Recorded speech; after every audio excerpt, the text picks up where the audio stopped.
बिस्मिल्लाहिर्रहमानिर्रहीम। अस्सलाम वालेकुम। आज का जो हमारा टॉपिक है वो है introduction to health assessment. Objectives of this lecture are: at the end of this session, learners will be able to define health assessment and health assessment, explain essential health assessment concepts, understand process, types, method, purpose, and importance of health assessment, and understand types, method, purpose, and importance of data collection. Now, health. According to WHO, health is a state of complete physical, mental, and social well being and not merely the absence of disease or infirmity. Health हम उसको कहते हैं जब एक बंदा हमारे पास physically भी healthy होगा, मतलब फिजिकली भी उसमें कोई प्रॉब्लम नहीं होगी, वो बिल्कुल हेल्दी स्टेट में होगा, मेंटल भी उसको कोई प्रॉब्लम नहीं होगी, इमोशनल भी नहीं, सोशली भी वो बिल्कुल फिट रहेगा, तो तब हम कहेंगे कि ये पर्सन कम्प्लीटली हेल्दी है। मतलब ये नहीं कि एक बंदे में फिजिकली कोई प्रॉब्लम नहीं है, वो ठीक ठाक है, चल फिर रहा है, उसको कोई बीमारी नहीं है, तो हम कहेंगे कि ये बंदा हेल्दी है। हेल्थ में हम उसके physical, mental, social, emotional, spiritual हर एक एस्पेक्ट को देखेंगे। And assessment, it is an approach to monitor, examine, and evaluate the overall health and needs of patient for actual and potential health problems. Assessment हम कहते हैं अंदाज़ा लगाने को या तशखीस करने को। तो हम जो है तो एक जो पेशेंट होता है या एक बंदा होता है उसकी ओवरऑल हेल्थ को हम मॉनिटर करते हैं, एग्जामिन करते हैं एंड एवेल्युएट करते हैं, फिर ताकि हम अंदाज़ा लगाए कि उस पेशेंट को हम मतलब आइडेंटिफाई करें कि उस पेशेंट को कोई एक्चुअल प्रॉब्लम तो नहीं है या पोटेंशियल हेल्थ प्रॉब्लम तो नहीं है। एक्चुअल हेल्थ प्रॉब्लम हम उसको कहते हैं जब उसमें एक प्रॉब्लम ऑलरेडी एग्जिस्ट करती हो, मतलब वो प्रॉब्लम सिर्फ हमें डायग्नोज करनी पड़ती है, वो प्रॉब्लम उसमें ऑलरेडी एग्जिस्ट करती है, प्रॉब्लम होती है, हम सिर्फ उसकी तशखीस करते हैं, उसको डायग्नोज करते हैं, ठीक है। और पोटेंशियल हेल्थ प्रॉब्लम हम उसको कहते हैं that the problem might occur in the future but is not currently existence. मतलब कि अभी हमारे पास वो प्रॉब्लम नहीं है, लेकिन वो बंदा रिस्क पे है कि फ्यूचर में वो प्रॉब्लम शायद डेवलप कर ले। नाउ हेल्थ असेसमेंट में हमारे पास ए फॉर हम कहते हैं कि असेसिंग समवन्स हेल्थ, किसी की हेल्थ को हम असेस करते हैं, अंदाज़ा लगाते हैं कि ये बंदा कितना हेल्दी है, इसमें कहाँ पे प्रॉब्लम है, अगर कोई प्रॉब्लम है तो कहाँ पे प्रॉब्लम है, क्यों है, हम उसकी ओवरऑल हेल्थ को असेस करते हैं। S for systematic process of identifying health problems, मतलब सिस्टमेटिकली हम उसकी एक एक सिस्टम को चेक करते हैं ताकि हम उसकी जो हेल्थ प्रॉब्लम है उसको आइडेंटिफाई कर सकें। The second S is for significant collection of baseline data. अब बेसलाइन डेटा हम कहते हैं that the data collected prior to the starting of intervention, मतलब कोई इंटरवेंशन स्टार्ट करने से पहले हम उससे जो डेटा कलेक्ट करते हैं, फॉर एग्जांपल उसकी हिस्ट्री हो गई, बेसलाइन डेटा में हम मोस्टली उसके वाइटल्स वगैरह हम चेक कर लेते हैं, उसके टेस्ट वगैरह कर लेते हैं ताकि हमें अंदाज़ा हो कि इंटरवेंशन से पहले जो है तो उसकी बॉडी किस हालत में है। डेटा हमारे पास इंटरवेंशन से पहले क्या है, जब हम इंटरवेंशन करें और उसके बाद फिर से दोबारा से टेस्ट करें, वाइटल्स वगैरह उसके चेक करें ताकि हम मेजर कर सके, उन दोनों को कंपेयर कर सके कि इम्प्रूवमेंट हो रही है नहीं हो रही। फिर हमारे पास E for evaluation of actual and potential health problems, ताकि हम इवेल्युएट करें बाय असेसिंग हिज हेल्थ कि उसको एक्चुअल प्रॉब्लम क्या है, एक्चुअल डायग्नोसिस हम जब उसकी करते हैं कि एक्चुअल उसको हेल्थ प्रॉब्लम क्या है, एंड फिर कौन से जो है तो पोटेंशियल हेल्थ प्रॉब्लम्स है, मतलब वो बंदा कौन से प्रॉब्लम्स डेवलप करने के रिस्क पर है कि फ्यूचर में शायद उसको ये प्रॉब्लम्स हो जाएं, ये हेल्थ प्रॉब्लम्स डेवलप हो जाएं। फॉर एग्जांपल अभी हमारे पास एक बंदा आता है जो कि बहुत ज़्यादा ओबीस है, सही है, और हाइपरटेंसिव है, तो हम उसके जो है तो जो हेल्थ असेसमेंट जब हम करेंगे तो हम पहले से डायग्नोज कर लेते हैं हम पोटेंशियल हेल्थ प्रॉब्लम्स के लिए कि ये शायद फ्यूचर में बहुत ज़्यादा ओबेसिटी या हाइपरटेंशन की वजह से उसको कार्डियक प्रॉब्लम भी स्टार्ट हो जाए, so he is at risk for development of cardiac problem. तो ये उसका पोटेंशियल हेल्थ प्रॉब्लम हो गया, और ओबेसिटी और जो हाइपरटेंशन हो गया वो उसका एक्चुअल हेल्थ प्रॉब्लम हो गया। Then as for subjective and objective data for diagnosis, subjective data हम उसको कहते हैं जो एक बंदे का पर्सनल डेटा होता है, that is personal to the person. For example, अब अगर कोई कहे कि मुझे बहुत ज़्यादा हेडेक हो रहा है या पेन हो रहा है, तो ये हम देख तो नहीं सकते कि उसको पेन हो रहा है, ये उस मतलब वो पर्सनल डेटा है, सब्जेक्टिव डेटा है, उसको पता है इसका। एंड ऑब्जेक्टिव डेटा जो हम डेटा कलेक्ट करते हैं, दैट इज मेजरेबल, जिसको हम मेजर कर सके। फॉर एग्जांपल, एक बंदा कह रहा है कि मुझे बहुत ज़्यादा हेडेक हो रहा है। अब हेडेक या ये जो पेन है, ये तो सब्जेक्टिव डेटा हो गया, लेकिन हम फिर उसका टेम्परेचर चेक करते हैं तो उसका टेम्परेचर 102 फ़ारेनहाइट हमारे पास आ गया, तो ये ऑब्जेक्टिव डेटा हो गया जो मेजर हम कर सके। तो इससे हमें पता चलता है कि उसको जो ये पेन हो रहा है या हेडेक हो रहा है, ये क्यों हो रहा है। फिर M to monitor the health, हम हेल्थ को मॉनिटर करते हैं। E to establish the diagnosis, हम डायग्नोज इस्टेब्लिश करते हैं। एक्चुअल हेल्थ प्रॉब्लम का भी पोटेंशियल डायग्नोसिस भी हम करते हैं कि पोटेंशियल कौन से प्रॉब्लम डेवलप हो सकते हैं। And then T to identify problem for treatment, मतलब T फॉर ट्रीटमेंट, कि अब जो प्रॉब्लम हमने आइडेंटिफाई कर ली, जो डायग्नोसिस हमने बना दिया, उसको ट्रीट कैसे करेंगे, कौन से इंटरवेंशंस करेंगे। Health assessment is a complete health assessment includes gathering information about a person's health history and lifestyle, performing laboratory tests and screening for a disease. हम health assessment mostly कहते हैं the evaluation of health status by performing a physical exam after taking a health history. हमारे पास हम कहते हैं easiest definition ये हो गई कि हम एक बंदे की हेल्थ स्टेटस को इवेल्युएट करते हैं by performing a physical exam. Physical हम पहले हम उसकी हेल्थ हिस्ट्री लेते हैं उससे, फिर उसके बाद फिजिकल एग्जाम, मतलब सिस्टमेटिक हम जो है तो उसकी बॉडी को एग्जामिन करते हैं कि कहाँ पे प्रॉब्लम है। So it is a complete health assessment. हमारे पास हम इंफॉर्मेशन गैदर करते हैं about a person's health history and lifestyle. Past history हम उसकी उससे लेते हैं कि उसकी जो है तो हेल्थ हिस्ट्री क्या है, पहले से उसको कोई डिजीज़ है नहीं है। उसके लाइफस्टाइल के बारे में हम पूछते हैं कि उसकी लाइफस्टाइल कैसी है, वो एक्सरसाइज करता है नहीं करता, सीडेंट्री लाइफस्टाइल है, खाना पीना उसका कैसा है, जंक फूड ज़्यादा खाता है नहीं खाता। देन परफॉर्मिंग लेबॉर्ट्री टेस्ट, या हम फिजिकल एग्जाम फिर करते हैं, फिजिकल एग्जामिनेशन हम उसकी करते हैं। Then performing laboratory test and screening for disease, diagnosis establish करने के लिए।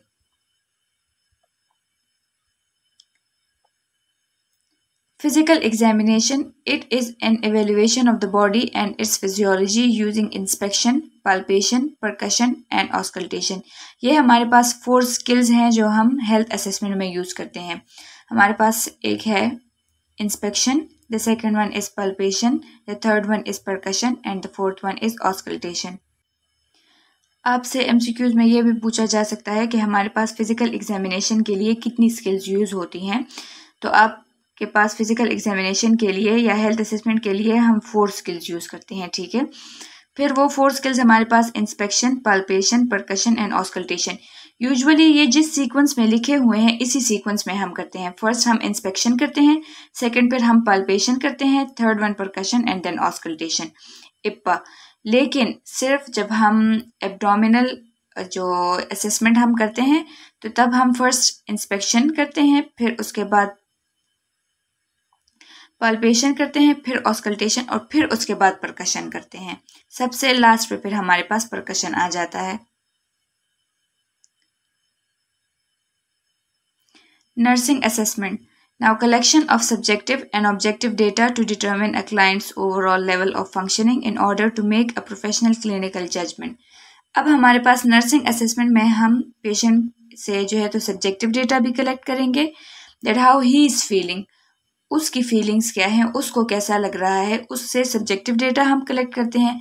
फिर हम ऑब्जेक्टिव डेटा भी कलेक्ट करते हैं। फॉर एग्जांपल हम उसके वाइटल्स चेक करते हैं और मतलब जो मेजरेबल चीज़ें हैं ना, हम वो करते हैं to collect the objective data to determine the client's overall level of functioning, ताकि हमें पता चल सके कि हमारे पास जो पेशेंट है उसकी ओवरऑल लेवल ऑफ फंक्शनिंग या हेल्थ स्टेटस क्या है, in order to make a professional clinical judgement, ताकि हम फर्दर पे डिसाइड कर सकें, हम अपना डायग्नोसिस बना सकें, फिर उसके बाद डिसाइड कर सकें कि हमें कौन कौन सी इंटरवेंशंस करनी है।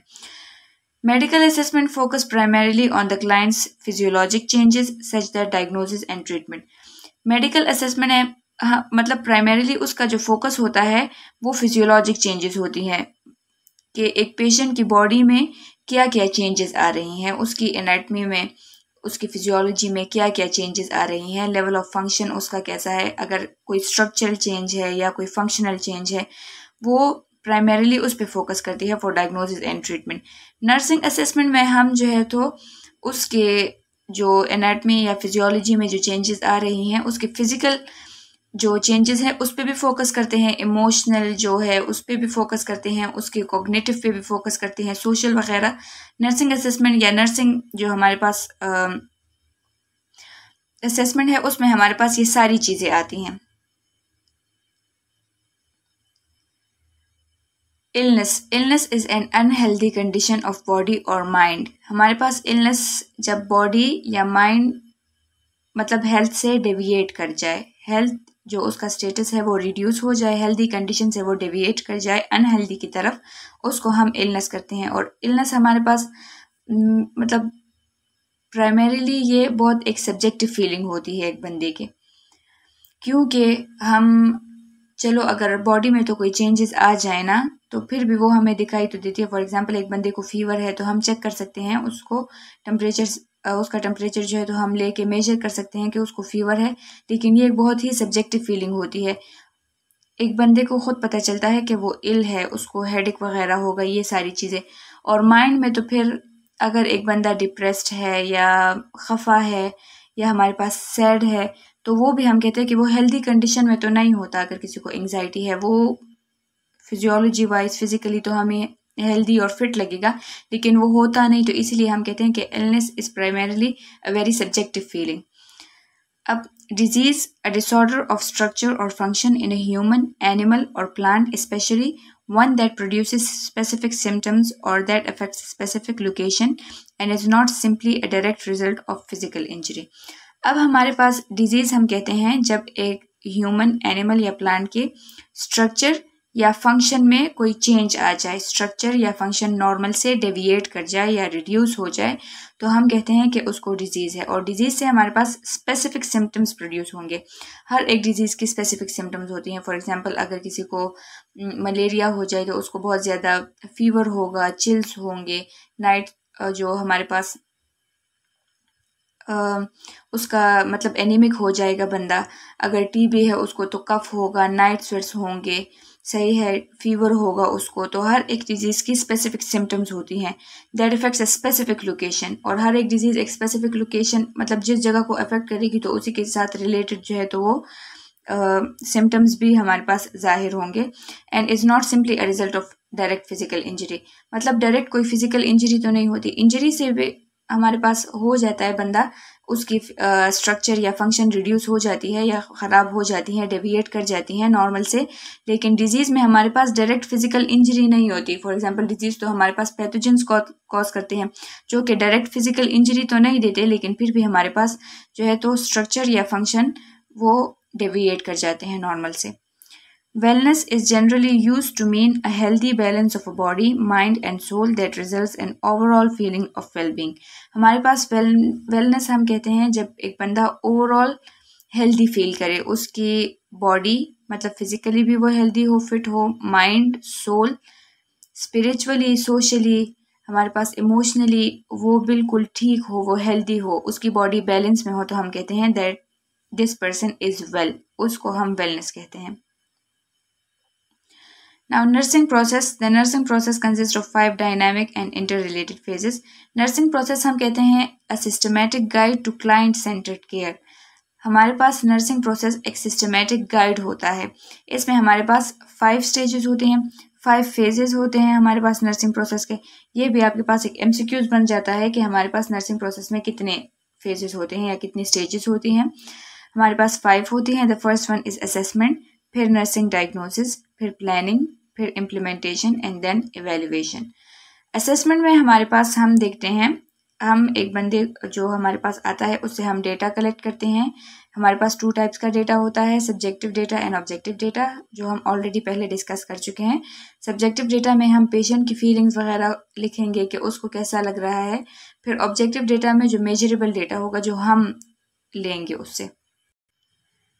नर्सिंग डायग्नोसिस में फिर हमारे पास हमने जो डेटा कलेक्ट किया होगा उसके बेस पे हम डायग्नोसिस बनाएंगे।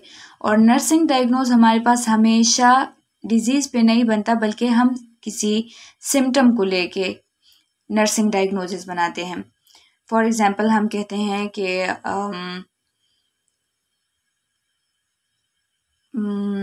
Altered level of consciousness related to something, सही है, किसी जो एबनॉर्मेलिटी है उसके साथ रिलेट कर देते हैं हम। या फिर हम कहते हैं कि hyperthermia related to inflammation of the lung secondary to pneumonia, इस तरह से। तो हम हमेशा नर्सिंग डायग्नोसिस किसी सिम्टम पे बनाते हैं, not on the disease itself.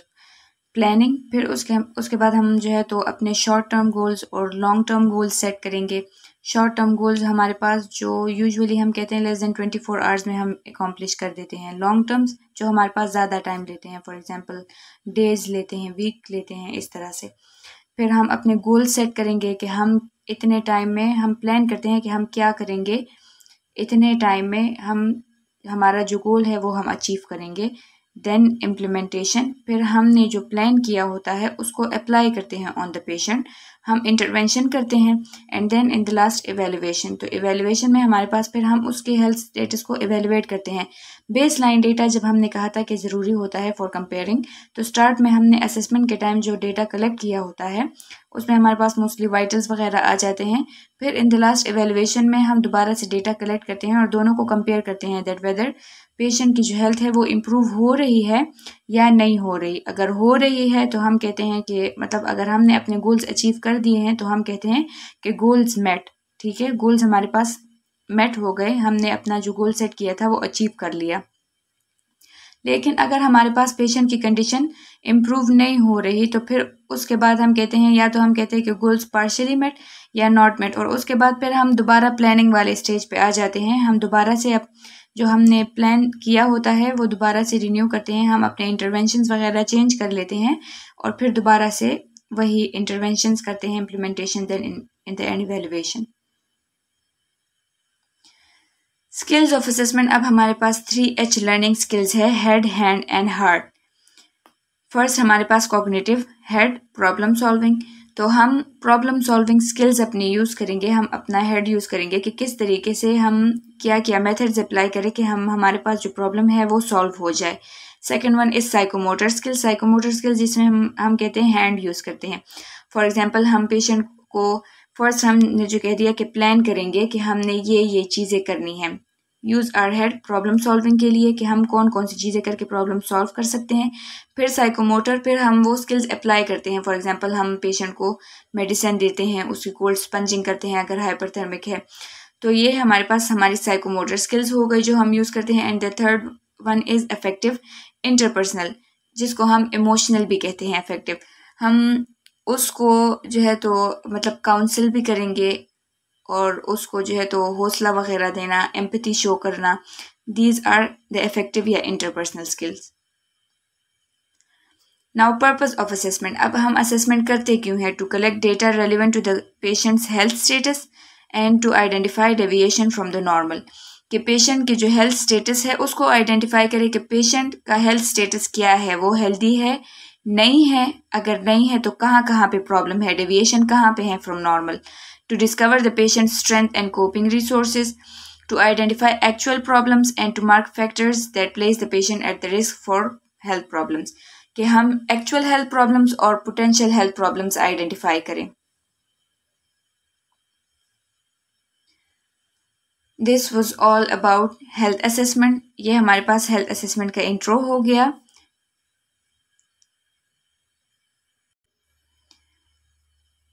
First हमने हेल्थ पढ़ा कि हेल्थ हम किसे कहते हैं। हेल्थ हम उसको कहते हैं जब एक बंदा physically, mentally, emotionally, spiritually, socially बिल्कुल फिट होगा, हेल्दी होगा, उसको कोई प्रॉब्लम नहीं होगी, so we would call that person healthy. फिर हमने असेसमेंट पढ़ लिया कि असेसमेंट हम किसको कहते हैं। फिर उसके बाद हमने हेल्थ असेसमेंट पढ़ा कि हेल्थ असेसमेंट किसको कहते हैं, हेल्थ असेसमेंट हम करते क्यों हैं, कौन कौन से जो है तो हम स्किल्स यूज़ करते हैं। देन फिजिकल असेसमेंट हमने पढ़ा कि फिजिकल एग्जामिनेशन जब हम करते हैं या असेसमेंट करते हैं तो उसमें हमारे पास 4 स्किल्स हम यूज़ करते हैं, जो कि हमारे पास है inspection, palpation, percussion and auscultation. हमने नर्सिंग प्रोसेस पढ़ा कि नर्सिंग प्रोसेस क्या है, उसमें हमारे पास कौन कौन से हमारे पास स्टेजेस हैं, 5 फेजेस हैं नर्सिंग प्रोसेस के, फिर वो कौन कौन से हैं। देन हमने स्किल्स फॉर असेसमेंट पढ़े कि हम असेसमेंट में कौन कौन से स्किल्स यूज़ करते हैं। That was all about health assessment. Thank you.